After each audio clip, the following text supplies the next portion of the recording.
지난해 4월 인천의 한 파출소 앞에서 벌어진 일이네요. 네, 일단 지난해 4월에 인천에서 운전자가 졸음운전하는 것 같다 이런 신고가 접수가 됩니다. 이 경찰이 출동을 해보니까 귀가하고 있던 50대 여성이었는데요. 이 여성에게 경찰이 창문 내리고 음주 측정하겠다고 요구를 합니다. 그런데 이 여성이 창문을 내리지도 않고 이 측정 요구도 거부합니다. 그러면서 경찰이랑 언쟁을 벌이기 시작을 했는데요. 그러면서 이 여성은 스스로 이 주거지 인근에 위치한 파출소 앞까지 운전을 해서 이동했습니다.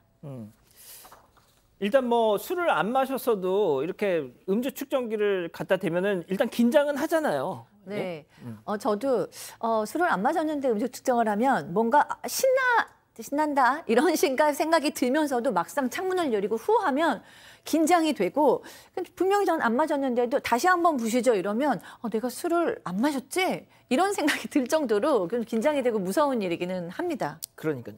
자, 하지만 경찰에서는 일단 졸음운전으로 신고가 접수가 된 거면은 일단 술 기운에 취해서 졸음이 쏟아져서 뭐 그럴 수도 있는 거니까 일단 한번 알아는 봐야 되는 거 아닙니까? 그러니까 원래 졸음운전하고 음주운전하고 되게 비슷해요. 차 움직이는 게. 그렇죠. 그러니까 졸음운전으로 의심된다라는 신고가 있으면 당연히 이 사람을 상대로 해서 음주 측정을 해야죠. 근데 문제는 이 여성이 파출소 앞에 도착을 해서도 안 합니다. 나 측정 못해. 그리고 계속 측정을 거부하는 거예요. 경찰은 이제 그때 보통 어떻게 하냐면 음주운전죄하고 음주 측정 거부죄는 형량이 거의 똑같습니다. 그래서 자꾸 이러시면 이제 현행범으로 체포될 수도 있습니다. 이렇게 고지를 했는데 그 과정에서 뭐 경찰이 물리력을 행사했거나 뭐 실제로 이 여성을 체포하려거나 하는 그런 시도는 하지 않았는데요. 근데 그 이후에 결국 이 여성이 음주 측정에 응했습니다. 응했어요. 보니까 술을 한 잔도 안 마신 정상이었습니다. 자, 이제 좀 역전이 된 거죠, 이 상황이. 자, 음주 딱 검사를 했는데 술을 안 마신 걸로 딱 반응이 나오니까 이제는 막 자신감이 붙은 겁니다. 갑질을 벌였다는 건데요. 이번 사건 체크 포인트 짚어보죠. 승재원 무릎 꿇어! 그러니까. 예. 갑자기 이 50대 공무원이라 그러던데 예. 진짜 공무원 왜 그러셨어요? 제가 말씀드린 공무원은 기본적으로 그 법에 대한 기본적인 지식이 있고 경찰은 국민의 생명과 안전을 지키기 위해서 범죄를 예방하는 게 경찰의 업무고 112 신고가 들어서 자동차가 삐뚤빼뚤 간다는 걸 있으면 정말 제대로 운전할 수 있는 상황인지를 확인하기 위해서 당연히 음주를 했는지 확인하는 거죠. 그럼 그게 문 열고 죄송해요. 제가 잠시 좀 몸이 피곤해서 차를 조금 아니면 저 정신을 잠시 놓았는 것 같습니다. 제가 음주 측정을 할게요. 라고 불고 문제 없으면 경찰이 그럴 거예요. 혹시 위험하시면 자동차 여기 놓고 가시면 저희가 집까지 모시겠습니다. 혹은 자동차 앞에까지 갈 때까지 저희가 에스코트를 해드릴게요. 라고 했을지도 몰라요. 대한민국 경찰 정말 국민을 위해서 최선을 다하는 경찰 분명히 존재를 합니다. 그럼에도 불구하고 이 여성 이랬답니다. 이제 딱 정상 나오니까 방금 말씀한 대로 승재현 무릎 꿇어! 이렇게 했다는 거예요. 그래서 무릎 꿇으라고 얘기하니까 얼마나 격앙됐겠어요. 옆에 있는 경찰관이 말렸다고 합니다. 그러니까 뭐 그 옆에 있는 경찰관까지 밀치고 멱살을 잡았다고 하는데 사과하라는 말까지 그리고 네가 뭔데라는 말까지 했다는 거 보면 이 공무원이 몇 급인지도 저는 궁금하다는 말씀 드리겠습니다. 예. 그러니까 이제 음주운전자로 오해를 받은 게 너무 기분 상하고 불쾌해서 자기 깐에는 뭐 이렇게 만행을 저지른 것 같은데 자, 재판에 갔어요, 이 기자. 경찰이 직권을 남용했다 뭐 이런 주장을 폈다고요. 네, 일단 여성은 재판에 넘겨진 뒤에 폭행 사실 자체는 인정을 했습니다. 그런데 혐의는 부인을 했는데요.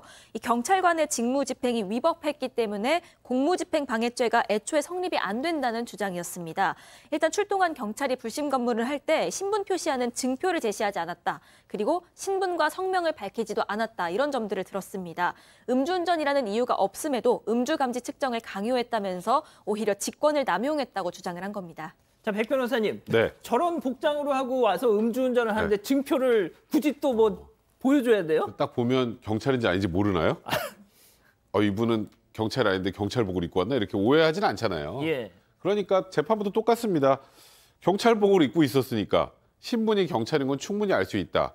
그러니까 지금 여성의 일차적인 주장은 큰 의미가 없고 두 번째, 아까 제가 말씀드린 것과 유사한데 졸음운전은 음주가 수반되는 경우도 많고 또 졸음운전은 음주운전과 좀 유사한 형태를 띠는 경우가 많습니다.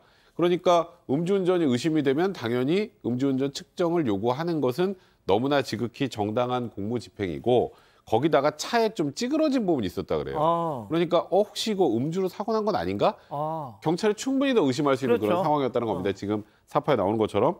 그럼 당연히 측정을 요구하는 게 너무나 당연한 거고, 그럼 정당한 공무집행을 이 여성이 무릎 꿇어 소리 지르고 밀치고 했다면 그건 너무나 명백한 공무집행 방해에 해당한다라고 판단하면서, 다만 벌금형을 초과하는 뭐 전력, 그러니까 범죄 전력이 없는 것을 고려해서 이 여성 공무원에게 벌금 500만 원을 선고했습니다. 자, 승 의원님 짧게 부탁드릴게요. 무릎 꿇으라. 이 얘기는 진짜 하면 안 됩니다.